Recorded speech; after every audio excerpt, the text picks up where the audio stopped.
Welcome to our channel. నేను మీ తేజ. ప్రస్తుతం మనతో పాటు సీనియర్ జర్నలిస్ట్ నాము బాలాజీ గారు ఉన్నారు. ఆయనతో మాట్లాడదాం. నమస్తే సార్. నమస్తే. సో నటుడు మోహన్ బాబు మీడియా జర్నలిస్టుల పైన దాడి చేసిన ఘటనపై అతని పైన కేసు నమోదు చేశారు. మళ్ళీ మర్డర్ కేసు కూడా పెట్టారంటూ ఒక వార్త వచ్చింది. అసలు ఏం జరుగుతుంది? ఒకవేళ అది ప్రూవ్ అయితే అతనికి ఎన్నేళ్ళు జైలు శిక్ష పడే అవకాశం? మర్డర్ కేసు అంటే ఇది హత్యాయత్నం కేసు. హత్య కాదు, ఇది హత్యా ప్రయత్నం కేసు. మామూలుగా అయితే మనం చూసాము మొన్న టీవీ అంటే టీవీ జర్నలిస్ట్ రంజిత్, ఆయన దీంట్లో ఉన్నాడు. అయ్యప్ప స్వామాల్లో ఆయన మైక్ తీసుకుని కొట్టాడు. ఇక్కడ ఈ బోన్ 3 చోట్ల ఫ్రాక్చర్ అయింది. నిన్ననే ఆయనకి సర్జరీ కూడా అయిందని చెప్తున్నారు. సో కొద్దిగా అయింటే కన్ను కూడా పోయిండేది. అట్లాగే టీవీ జర్నలిస్టుల మీద కూడా దాడి ఆయన చేశాడు. దాని తర్వాత బౌన్సర్లు కూడా, ఆ వీడియోలు కూడా బయటకు వచ్చే బౌన్సర్లు కూడా వాళ్ళు భయంకరంగా వాళ్ళని నెట్టేసి జర్నలిస్టులు అందరినీ చేస్తున్నారు. ఇది మామూలుగా చూసుకున్నప్పుడు మోహన్ బాబుకి ఈ విషయంలో జనాల మద్దతు, ముఖ్యంగా నెటిజన్స్ మద్దతు ఏంటంటే, వాళ్ళ ఇంటికి అర్ధరాత్రి వెళ్ళి మీరు మైకులు పెట్టి చేస్తే ఎవరికైనా కోపం వస్తుంది కదా అని అది చెబుతున్నారు. కానీ ఇక్కడ విషయం ఏమంటే, నిన్న మనోజ్ కూడా చెప్పాడు. మనోజ్ వాళ్ళని పిలుచుకెళ్ళాడు తన కోసం. ఎందుకంటే మనోజ్ వాళ్ళ పాప ఇంట్లో ఉంది. మనోజ్నేమో రానివ్వకుండా విష్ణు అక్కడ ఒక 40 మంది బౌన్సర్ని అడ్డుగా పెట్టాడు. మనోజ్ బౌన్సర్నేమో తరిమేశారు పోలీసులు. సో మనోజ్కి ఇప్పుడు సెక్యూరిటీ లేదు, పాపని తీసుకురావాలి. అందుకని మనోజ్ వెళ్ళాడు. మనోజ్కి ఏంటంటే, మనం ఇప్పుడు వెళ్తే బౌన్సర్లు మనల్ని ఏమన్నా చేస్తారేమో, మీడియా ఉంటే బెటర్ అని మీడియాని రిక్వెస్ట్ చేస్తే మీడియా వాళ్ళు వెళ్ళారు. సో ఇక్కడ మీడియాది ఏమీ తప్పులేదు. మీడియా వాళ్ళు ఏమి మోహన్ బాబు ఇంటి లోపలికి వెళ్ళి గోడలు దూకి మైకులు పెట్టలేదు.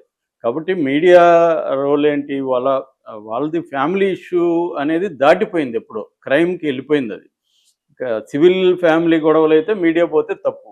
ఇది క్రిమినల్ కేసులు అయిపోయినాయి. ఒకరి మీద ఒకరు కేసులు పెట్టుకున్నారు. దానికి సంబంధించి రిపోర్టింగ్ అనేది మీడియా బాధ్యత కూడా. కాకపోతే మీడియాలో సెన్సేషనిజం లేదా అంటే ఉంది ఖచ్చితంగా.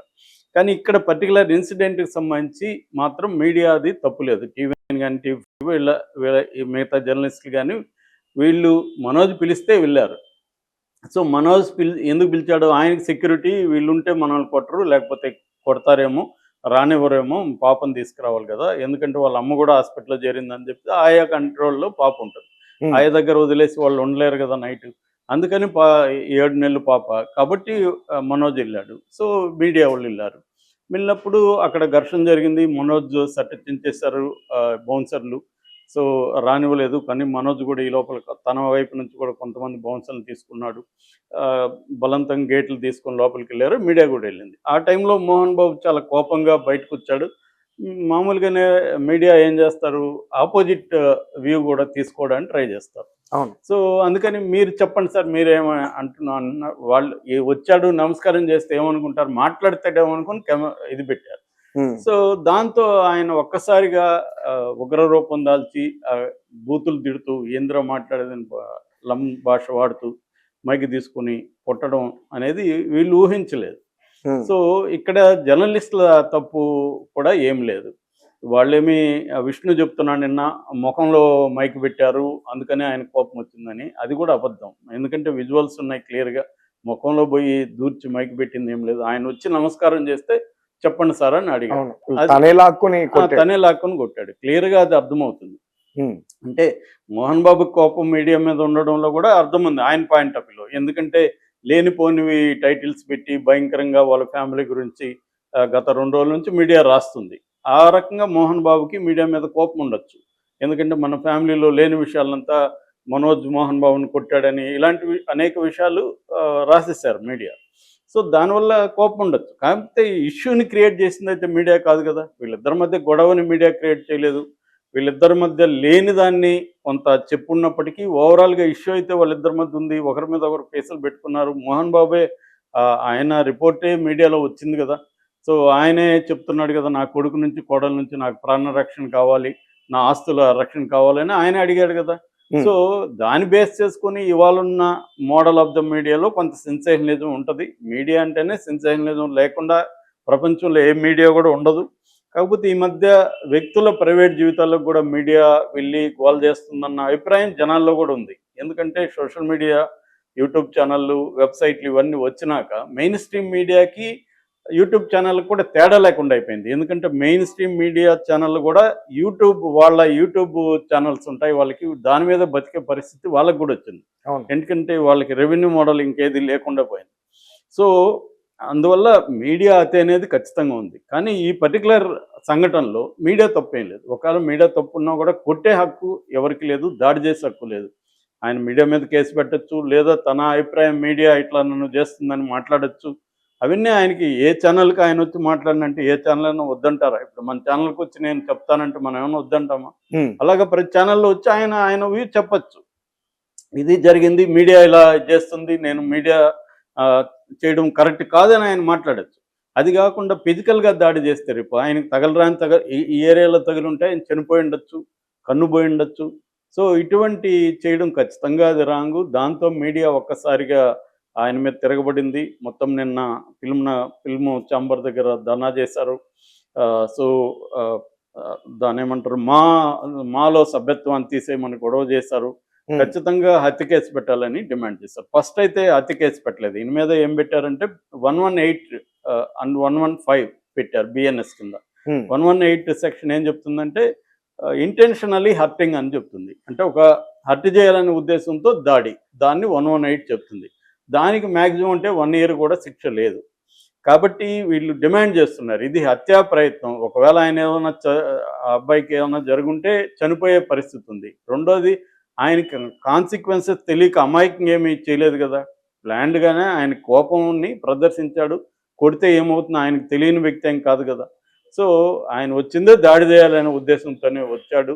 సో అందుకని ఆయన మీద హత్యాయత్నం కేసు పెట్టాలని వీళ్ళు డిమాండ్ చేశారు. దాంతో పోలీసులు కూడా లీగల్ ఒపీనియన్ తీసుకొని ఇప్పుడు 109 బిఎన్ఎస్, ఇంతకుముందు 309 ఉండేది, అది ఇప్పుడు 109 అయింది. సారీ, ఇంతకుముందు 307 ఉండేది. 302 ఏమో ఐపీసీలో హత్య కేసు, 307 ఏమో హత్యాయత్నం ఉండేది. ఇప్పుడు దాన్ని 109కి తీసుకొచ్చారు. బిఎన్ఎస్, భారతీయ న్యాయ సంహిత 109 కింద ఇప్పుడు ఈయనకి ఇది పడుతుంది. ఈయనకి మామూలుగా హత్యాయత్నం కింద 10 ఏళ్ళు మినిమం జైలు శిక్ష పడే అవకాశం ఉంది. కాకపోతే అది ఎందుకంటే విజువల్ కూడా ఉన్నాయి, ప్రూవ్ అయ్యే అవకాశం కూడా ఉంది. సో ఆ రకంగా మోహన్ బాబుకి ఈ కేసు ఇబ్బందికరమే.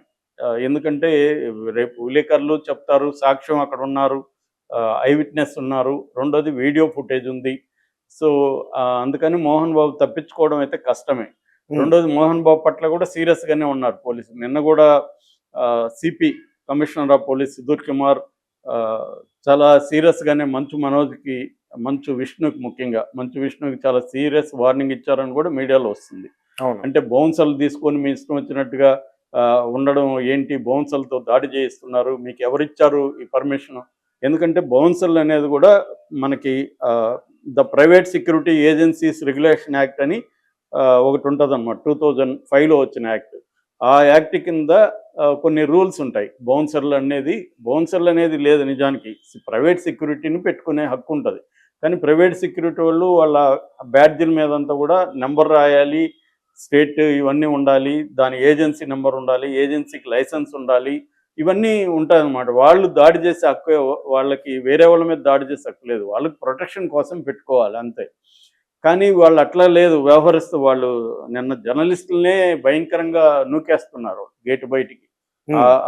ఆ ఫోర్స్తో నూకితే కింద పడిపోతున్నారు జర్నలిస్టులు. సో అది వాళ్ళ మీద కూడా ఇప్పుడు కేసు పెట్టారు. వాళ్ళ లైసెన్స్ని రద్దు చేసే అవకాశం కూడా ఉంది.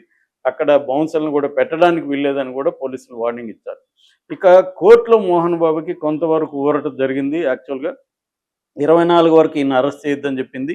అట్లాగే అక్కడ ప్రైవేట్ సెక్యూరిటీని పెట్టద్దని కూడా కోర్టు చెప్పింది. రెండవది పోలీసులకు కూడా ఒక ఆదేశం ఇచ్చింది. అదేంటంటే ఎవ్రీ 2 అవర్స్కి ఒకసారి మోహన్ బాబు ఇంటి దగ్గర సెక్యూరిటీని మీరు సమీక్షించండి, ఆయనకి సెక్యూరిటీ ఇవ్వండి అని కూడా కోర్టు చెప్పింది. ఎందుకంటే మోహన్ బాబు తరఫున నగేష్ రెడ్డి, మురళీ మనోహర్ అని ఇద్దరు అడ్వకేట్లు లంచ్ మోషన్ పిటిషన్ దాఖలు చేశారు.